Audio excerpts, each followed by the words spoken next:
18h sur le plateau de votre journal. Bonsoir, soyez les bienvenus pour cette édition du 7 juillet. Quand une caravane devient un local associatif. Ce soir, nous vous ferons découvrir Cosette. C'est une création du mouvement rural 85. Elle permet de créer des lieux éphémères en fonction des besoins des associations. Le 29 mai 2024, la seconde édition de New York Vendée-les-Sables s'élancera depuis les États-Unis. Une course d'IMOCA importante puisque des places pour le prochain Vendée Globe seront à la clé. Mais avant de se plonger dans la saison prochaine, nous vous proposerons aussi un résumé du meilleur de l'actualité sportive de la saison 2022-2023 au programme de ce second numéro du rugby, du foot et du hockey. Mais avant de développer cette actualité, ce soir, ce sont les vacances. Vous prendrez sûrement la route dans le sens des départs. Ce vendredi est classé jaune. Demain, le quart nord-ouest de la France sera en rouge. Dimanche et dans le sens des retours, les routes seront de couleur verte. Cette année, une seule journée noire selon les prévisions de Bison Futé le 5 août prochain dans le sens des départs.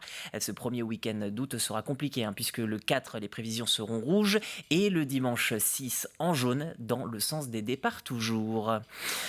La session du conseil départemental vient de s'achever ce midi avec un vote, celui entérinant une décision modificatrice. Dans les faits, cela permet d'adapter le budget du conseil départemental suivant les nouveautés de l'année.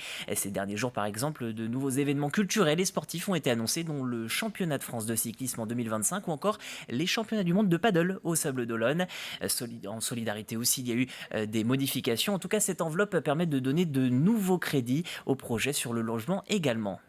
Nous venons de voter une décision modificative, c'est-à-dire qu'un budget doit être actif. Entre ce que nous avons voté au mois de décembre, avec la visibilité que nous avions, depuis le début de l'année, nous voyons de nouveaux projets indispensables pour les Vendéens. Et donc, cette décision modificative nous permet d'adapter notre budget et d'être réactif. La Vendée doit être au rendez-vous des Vendéens. Le mouvement rural de Vendée propose une nouvelle offre à destination de son réseau d'associations partenaires. Il s'agit d'une caravane nommée Cosette. Elle se transforme selon les besoins et peut servir de local, de scène, mais aussi de plein d'autres outils. Cette caravane peut avoir plein d'applications. Hier, Cosette a officiellement été inaugurée à la Vergne-Babouin avec notamment le réseau des associations membres. Je peux descendre ? Oui. Vous êtes sûr ? Oui. Non, cette caravane ne s'installe pas pour des vacances. Nommée Cosette, c'est une véritable boîte à outils pour les associations. Elle permet de créer de nombreux événements. Ça peut être n'importe quoi, ça peut être un petit centre de discussion entre quelques personnes, mais ça peut être aussi un petit groupe de musique de 3 personnes qui peuvent jouer pour animer. Enfin, on peut tout imaginer avec cette caravane. Nous, on n'a pas imaginé, c'est les gens qui vont l'utiliser, qui eux décideront de faire ce qu'ils veulent avec. Cette caravane est l'initiative du mouvement rural de Vendée. Les associations affiliées à cette fédération l'ont créée et aménagée. Désormais, Cosette va sillonner le département d'événement en événement. Son intérêt, ce n'est pas seulement d'être déplaçable relativement facilement, mais c'est aussi de pouvoir se poser dans des endroits peut-être plus atypiques ou moins habituels de la part des utilisateurs de cette caravane. On l'a imaginé modulable avec tout un tas d'outils à l'intérieur. On y a mis un vidéoprojecteur, une sono, un barnum, des tables, des chaises, de quoi faire du café, du thé. Il y a un petit frigo dans la caravane. Voilà, pour que chacun ait envie de se l'approprier, qu'il ait un maximum d'outils à disposition sur place.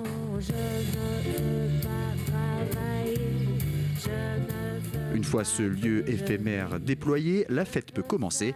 Sur ce site de La Roche-sur-Yon, la caravane devient une guinguette champêtre le temps d'un jour, un lieu rêvé pour faire un brin de Cosette. Ça apporte quelque chose de plus dans le sens du aller vers le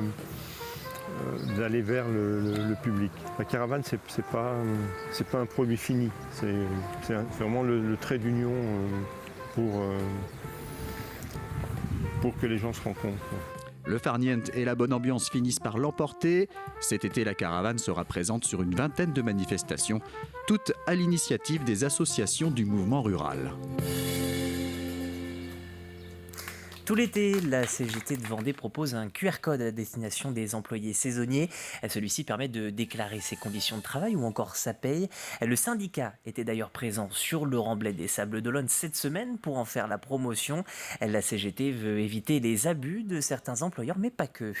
L'objectif est de permettre aux entreprises qui respectent le droit du travail de trouver plus facilement des saisonniers qui viendront travailler et qu'elles ne soient pas pénalisées par l'image d'employeurs qui exploiteraient les jeunes. Il y a des entrepreneurs qui ne jouent pas le jeu et pour lesquels on devra intervenir, voire les jeunes nous demanderont d'intervenir sur des questions prud'homales ensuite.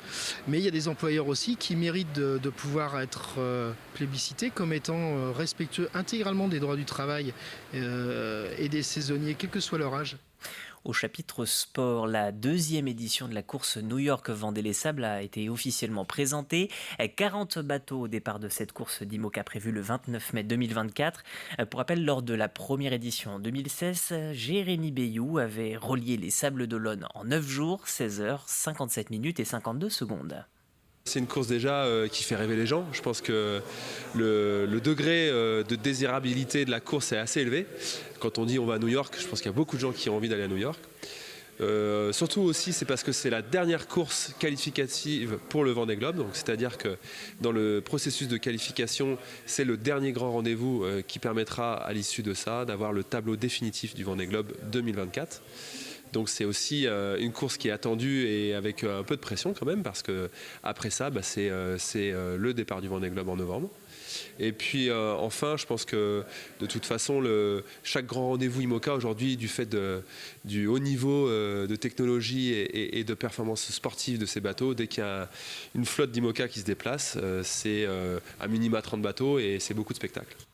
Sport toujours à l'instar d'hier, nous vous proposons un second résumé de l'actualité sportive 2022-2023. Après la voile et le basket, retour notamment sur la première montée en Fédéral 2 du FCY en rugby. Alexandre Lenaour vous propose de découvrir ou redécouvrir toutes ces images. En rugby, le FC Lyonnais a réalisé une saison pleine. Toujours invaincu à la trêve, il faut attendre le derby. Retour face aux Sables d'Olonne pour voir les Rouges et Blancs tomber une première fois cette saison. Fin de série après 13 victoires en 13 matchs. Premier de leur poule, les Lyonnais montent le niveau d'un cran à l'entame de la phase finale de Fédéral 3. Battu lors du match aller des 16e de finale, le FCY l'emporte 43-17 au retour contre Romans-sur-Isère. Un succès qui envoie le club à l'étage supérieur en Fédéral 2. Autre club de La Roche-sur-Yon à avoir bouclé une saison époustouflante. En hockey sur glace, le Haugly réalise un sans faute sur la saison régulière de Division 3. Une formalité, rendez-vous inscrit à l'agenda, celui du carré final à Lyon. Après une victoire inaugurale contre Dijon, le Haugly signe face à Damary-Lélis sa remontée en D2. En finale, face à Lyon, les Aigles bouclent une 23e victoire en 23 matchs et décrochent le premier titre de l'histoire du club. Sur les cours du tennis entente lyonnaise, l'équipe féminine, emmenée par Mathieu Incourt, termine aussi invaincue après 3 succès en autant de rencontres. De quoi assurer l'essentiel pour remonter en Pro A la saison prochaine, et ce, sans même disputer la 4e et dernière journée. En football et en National 3, la dernière journée du championnat a, elle, scellé le sort des 2 clubs lyonnais. Sous les ordres de Frédéric Reculot, La Roche VF assure sa 15e victoire de la saison pour sécuriser sa première place et la montée en National 2. Défait 4-1 dans le derby, La Roche ESO termine de son côté 11e et est relégué en Régional 1. Chez les féminines de l'ESO en 2e division, la saison fut tout aussi délicate. En panne sèche de victoire pendant près de 6 mois, les joueuses de Fabrice Bouillet avaient enchaîné 3 succès de rang à la mi-avril, laissant flotter comme un parfum d'espérance dans la course au maintien. Espoir douché par les Orléanaises sur l'ultime match de la saison. Les Vendéennes seront en D3 à la reprise. Épilogue des relégations en handball avec les prestations contrariées cette saison de 3 clubs vendéens. En National 3 féminine, les Herbretaises ne se maintiennent pas. Idem chez les garçons du Slam, le club termine lanterne rouge de sa poule en N3. Et puis en National 1 masculine, Pouzauges y a cru en mission sur la fin de championnat et malgré 6 victoires en 7 matchs, le PVHB échoue à la 11e place comme premier relégable. L'avenir du club reste encore en suspens. Pouzauges pourrait bien être repêché et évoluer en N1 la saison prochaine. Météo pour finir avec d'abord ce rappel jusqu'à minuit et depuis 16h, Météo France a placé le département de la Vendée en vigilance jaune orage. L'occasion de revenir avec vous sur les bons comportements à adopter lors d'orage. Les précisions de Benjamin Guéraud-Jouet, il travaille pour Climat Vendée. Évitez d'être en forêt, sous des arbres. Évitez effectivement si vous vous baignez. Sortez de l'eau, parce qu'effectivement l'eau est assez conducteur, donc un éclair qui peut tomber à plusieurs kilomètres de vous peut vous impacter, donc faites très attention à ça. Et en fait, règle générale, dès que vous voyez un orage et que vous pratiquez une activité extérieure, ne pas hésiter à se mettre à l'abri, donc en préférant un abri en dur, une maison et à défaut, si vous n'avez pas le choix, une voiture. Et puis, puisqu'on parle de météo, je vous propose de découvrir vos prévisions pour ce week-end. Le week-end, la Vendée passera par toutes les couleurs au programme de la pluie, des averses, mais aussi des orages, vous l'avez entendu.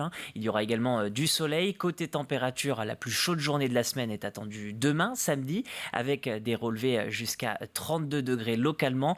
L'occasion de vous rappeler qu'en cas d'alerte canicule, des tarifs préférentiels sont prévus dans certaines communes. Ça ne sera pas le cas ce week-end forcément, mais le cas échéant, sachez que la communauté de communes de Fontenay-Vendée vous propose des réductions sur les piscines, notamment celles de Fontenay-le-Comte et l'Hermenot. C'est le cas également, comme l'an dernier, dans le complexe aquatique de La Roche-sur-Yon. Lors de ce cas de figure, les tarifs peuvent parfois être divisés par deux, donc n'hésitez pas surtout à vous rapprocher de vos complexes aquatiques ou du moins de les appeler pour avoir de plus amples informations. C'est sur ce point que nous allons nous quitter. Merci d'avoir suivi ce journal. L'actualité revient dès lundi à 7h comme d'habitude avec la matinale, la version estivale avec Caroline Tronche à la présentation. D'ici là, portez-vous bien et passez un excellent week-end sur TV Vendée.